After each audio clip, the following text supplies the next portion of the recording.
All right, welcome back to the deep dive. We're just going to jump right into it today. Let's do it. We're looking at a story that centers on a really specific, almost, I don't know, a haunting fear held by one of the wealthiest people on the planet. And it's not the fear of going broke. No, definitely not. If anything, it's the exact opposite. We're talking about Bill Gates. Right. And apparently there are 3 specific words that he is absolutely terrified of having associated with him after he dies. And it's not he lost it all or something like that. No. The 3 words are, he died rich. Which, when you say it out loud, just feels like a total contradiction. I mean, Bill Gates is rich. He's the archetype. Exactly. But that's what we're going to unpack today. We're looking at this fascinating article called Bill Gates Never Wants Anyone to Say These 3 Words About Him, Neither Do I. And this goes way beyond just, a billionaire moving numbers around for a tax break. Oh, yeah. This is about a fundamental shift in how we think about legacy. It really is. We're going to get into the how, and his pledge to give away 99% of his fortune by 2045. But I think more importantly, the why. The why is everything here. Because to understand this deadline he set for himself, you have to understand the philosophical engine that's really driving it. And that engine isn't new. It's built on the ideas of Warren Buffett and, well, going even further back, Andrew Carnegie. The heavy hitters. The Titans. So we're going to look at how their worldviews really shaped Gates and why current events involving the Department of Government Efficiency, or DOGE, have suddenly accelerated his whole timeline. And then we're going to turn the mirror on you, on us. Exactly. Because the core question here isn't just for billionaires. It's for anyone who's, planning for their future. Right. Do you want to die rich? I mean, that's a question that changes how you live today, no matter what's in your bank account. So let's start with the big news. The headline is the timeline. We've known for a long time that Gates plans to give his money away. The giving pledge has been around for years. Yeah, that's not new. But he's put a date on it now. He has.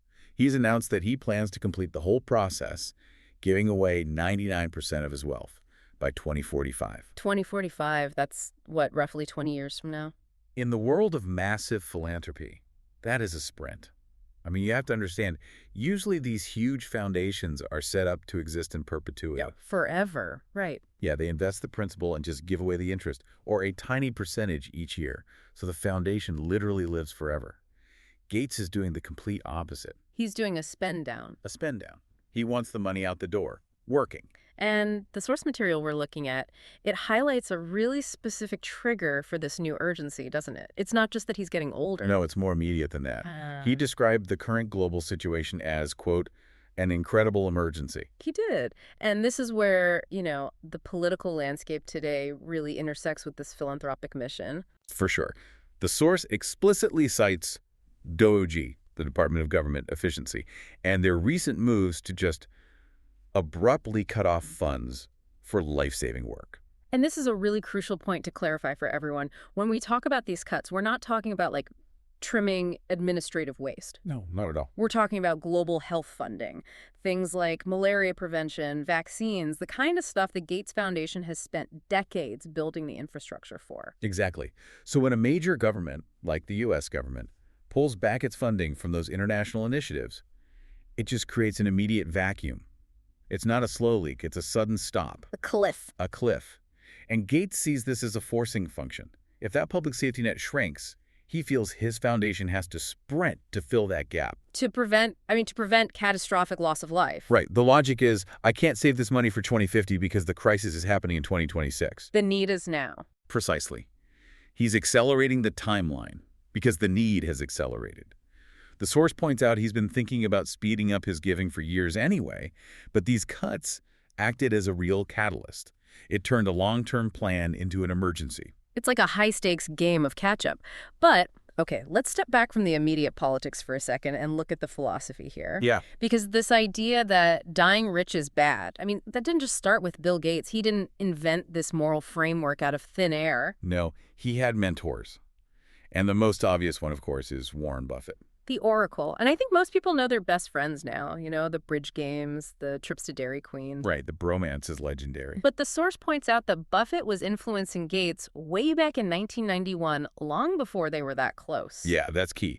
Gates read an article by Buffett in 91 that just, it frankly rewired his brain. And you have to remember, 1991, Bill Gates was in full empire-building mode. Oh, yeah. Microsoft was conquering the world. Accumulation was the entire name of the game. So what did he read that was so transformative? What was Buffett arguing? Buffett was arguing that leaving massive, massive sums of money to your children is essentially an act of cruelty, not an act of kindness. Which is so counterintuitive to how 99% of parents think. I mean, we're wired to provide security. Of course, if I leave them a mountain of cash, they'll be safe. That's the instinct. Right. But Buffett's perspective, and the one Gates fully adopted, is that you should leave them enough money to do anything, but not enough money to do nothing. That's the famous line. Enough to do anything, but not enough to do nothing. Exactly. It completely shifts the purpose of wealth.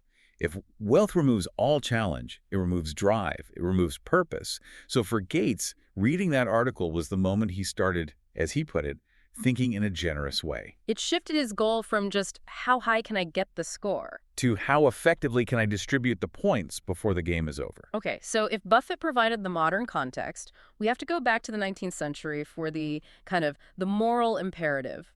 We have to talk about Andrew Carnegie. You really can't discuss modern philanthropy without bringing up Carnegie. The Gospel of Wealth. Published in 1889. It is the blueprint. Yeah. And it is not a gentle suggestion either. Carnegie was, ruthless in business, and he was just as ruthless in his philosophy on giving. And the source quotes that one specific line that Gates says just haunts him. The man who dies thus rich dies disgraced. Dies disgraced. That is so heavy, it's not missed an opportunity. No, it's disgrace. It's a moral failure. So why such strong language? To understand it, you have to look at the three options Carnegie laid out for wealthy people. He said you have three choices. One, you can leave it to your family. Oh, we just covered. He hated that idea. He thought it just spoiled the heirs and burdened them. Okay, option two, you leave it to the public, but only at your death. You put it in your will. So you fund a library or a hospital, but only after you're gone. Exactly. And Carnegie rejected that too. He argued that if you wait until you're dead, you're just giving away what you can no longer keep. There's no virtue in it. No virtue, no sacrifice. Plus, you're relying on other people to administer it. And who knows if they'll get it right. Which leaves option three. Administering it during your own lifetime. Overseeing the distribution yourself. Carnegie believed the wealthy were basically trustees of the community's money. Trustee. The community allowed you to get that rich, so you have a moral duty to return that value efficiently before you check out. So if you're still sitting on the pile when the clock runs out, you have failed in your duty as a trustee. You've failed. You've died disgraced. And that is exactly what Bill Gates is trying to outrun. He's approaching his 8th decade. He's looking at the calendar, he's looking at the sheer volume of assets he has, and he's realizing, if I don't sprint, I'm going to lose this race. It's a race against his own net worth, which is constantly growing. And I have to play the skeptic for a second here, because the numbers are just so astronomical. Go for it. Let's look at the reality of this poverty he's aiming for. His current net worth is listed in the source around $108 billion. Give or take a few billion, depending on the day, yeah. So if he succeeds, if he actually gives away 99% of that, he's left with 1%. Which is $1.08 billion. He's still a billionaire. He is. He still dies rich. He does. And the source material is very self-aware about this irony. It points out that even if Gates achieves his goal of not dying rich by his own standards, by the standards of literally every other person on the planet, he is still dying incredibly wealthy. Absolutely. So is this whole thing just semantics? Is he just playing a word game? I don't think so. I think the source makes a really compelling argument here. Rich is a relative term. Sure. To someone who's struggling to put food on the table, a middle-class retiree is rich. To that retiree, a decamillionaire is rich. It's always the person a few rungs up the ladder. Right. But the distinction the article makes is about intent and flow. It's about the mindset. Is the money stagnant? Is it being hoarded for some sense of power or security? Or is it being deployed? Is it in motion? Is it in motion? That the math might say Gates is still rich, but the action says he is trying to empty the tank before he goes. It's the difference between a dam and a river. He wants to be a river. That's a great way to put it. Okay, so we've established the billionaire context, but the article does something really smart at this point. It pivots to the reader. It pivots to you. It asks the question, Do you want to die rich? And this is where the conversation gets a little uncomfortable for, normal people, because unlike Gates, we don't have $100 billion to worry about. We have mortgages and tuition. And retirement accounts that we hope last. Right. And my immediate gut reaction to that question is, yes, absolutely, I do. I want to die knowing my family is secure. I want to die knowing I didn't run out of money at 85 and become a burden. And that is 100% valid. Mm. The source explicitly validates that point. It says for many, many people, dying rich, in the sense of having assets left over, is a noble goal. It represents security. It represents love. So Carnegie's disgrace rule doesn't really apply to the person who saved up to leave their grandkids a college fund. No, of course not. Carnegie was yelling at the titans of industry. But, and this is the big but, the article challenges us to look at where security ends and maybe hoarding begins. The enough point. The enough point, exactly. So let's say you're in a position where your kids are grown and self-sufficient. The house is paid off. You have your health covered. Your needs are met. Your needs are met. If you are still accumulating just to see the number go up, or if you're denying yourself experiences or denying your community help just to keep that safety blanket tight, that's where the question really hits home. And the author of the piece, she shares her own list, right? She admits she's probably never going to be financially rich by any Gates-like definition. Right. But she has this list of things she wants people to say about her legacy when she's gone. And not a single one of them is financial. She lists things like, I had a happy marriage. I made a difference to the people I loved. I changed lives with my writing. I traveled and learned. It's a list of impact, not a list of inventory. It completely forces you to redefine the word rich. Is a rich life one where you leave the biggest possible estate?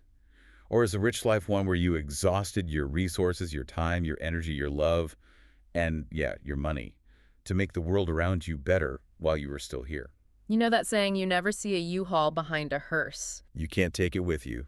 Classic. But I think Gates and this author, they're taking it a step further. They're not just saying, you can't take it with you. They're saying, don't just leave it behind. Send it out ahead of you. Use it now. See the impact now. Which brings up this really interesting tension between legacy and security. We tend to think of legacy as, the money we leave in the will. The number at the end. Right. But this article argues that true legacy is what you do while you're still breathing. Think about it this way. If you leave a charity $10,000 in your will, that's a great thing. But if you gave that same charity $10,000 today, you get to see what they do with it. You get to be part of the solution. And, just as importantly, maybe that money's needed now, like with the global health cuts, more than it will be needed in 20 years. There's that urgency again. Right. The urgency isn't just for billionaires. The world has problems now. Your community has needs now. Your family, your friends, they have needs now. So let's bring this all back to the listener. We've gone from the stratosphere of Bill Gates and DOGE cuts all the way down to our own bank accounts. The author poses a challenge, asking us to write our own list. If he died rich or she died rich isn't on your list, what is? And I want to throw a final thought experiment out there. This is something that really struck me reading through this. Okay, let's hear it. We hold back because we're scared, right? We're scared of the future. We don't know if we'll need that money for a medical emergency or some rainy day. It's the scarcity mindset. It's totally natural. But just imagine this. Imagine you knew, for a fact, crystal ball style, that you were going to die rich, no matter what. You knew that no matter what you spent or gave away today, you would still have plenty left at the very end. You're 100% safe. Okay, so the fear variable is gone. The fear is gone. If you knew that, would it change how you act right now, today? That is a powerful question. Would you tip that server 50% instead of 20%? Would you write that check to the local food bank today instead of just thinking about it? Would you take your family on that trip now while everyone's healthy instead of saving it for someday? I mean, I think for most people, the honest answer is yes. Wow. Yes, I would be more generous. Yes, I would be less tight-fisted with my time, my money, everything. And so, if the answer is yes, I would act differently, then it forces us to ask, why aren't we? Are we letting a fear of a future that might not even happen steal the impact we could be having right now? We're all just waiting for some safe amount of money that never actually arrives. Because no amount ever feels truly safe. Exactly. Gates has $108 billion, and he's still worried about the timeline. It is never about the number. It's about the mindset. And that's the real takeaway, I think. You don't need billions to adopt the Carnegie mindset. You just need to decide that you're a trustee of your own resources, however big or small they are. And that your job is to put them to good use before your time is up. So as you go about your week, maybe think about those 3 words. He died rich. If that's not what you want on your tombstone, start spending down your wealth, whether that's your money, your time, or your kindness right now. Send it out ahead of you.